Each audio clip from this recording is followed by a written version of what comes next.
మొన్న అసెంబ్లీలో గౌరవనీయులైనటువంటి హిందూపురం ఎమ్మెల్యే బాలకృష్ణ గారు మా నాయకుడు, మా అభిమాన నాయకుడు, మా ప్రాణం అయినటువంటి రాజశేఖర బిడ్డ అయినటువంటి జగనన్నను సైకో గాడు అన్నాడు. ఏమయ్యా బాలకృష్ణ గారు, మీ కుటుంబం ఎంత పెద్దది? మీ మీ మీ తండ్రి గౌరవనీయులు స్వర్గీయ ఎన్టీ రామారావు గారి కుటుంబంలో పుట్టి ఈ మాటలు నీకు ఎట్లా వస్తున్నాయి బాలకృష్ణ గారు?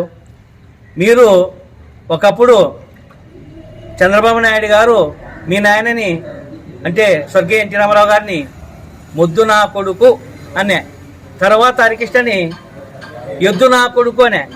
ఈ భాషలు నీకు అప్పుడు తెలదా? రాజశేఖర రెడ్డి బిడ్డ పులివెందల పులి అయినటువంటి మా జగనన్న ఈరోజు ప్రభంజనం. మరి అదే పక్కన చిరంజీవి గారిని అదే బాలకృష్ణ గారు మన ఏదో వాడు అంటే కూడా నువ్వేమనలేకపోతివి. ఏంటి పవన్ కళ్యాణ్ గారు కూడా ఏమనలేకపోయావు. పవన్ కళ్యాణ్ గారు డిప్యూటీ సీఎం ఈరోజు ఆడ అంటే నీ నీ నీ నీ యొక్క నీ యొక్క అభిమాని, నీ యొక్క హంగామాటి వాయ, నీ యొక్క నా జెండి నా కుటుంబం పెద్దది, నా అభిమానులు పెద్దగా అంటావే.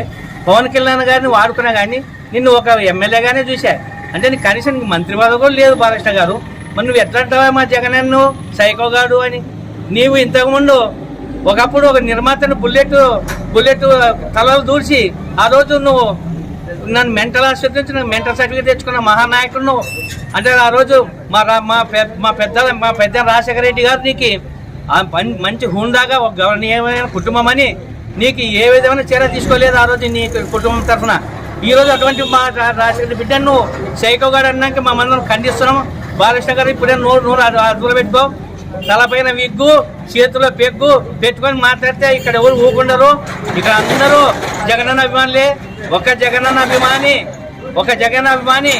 ఈరోజు నేను ఒక్కనే కదా, ఎంతో వేల మంది కోట్ల మంది అభిమానులు ఉన్నారు.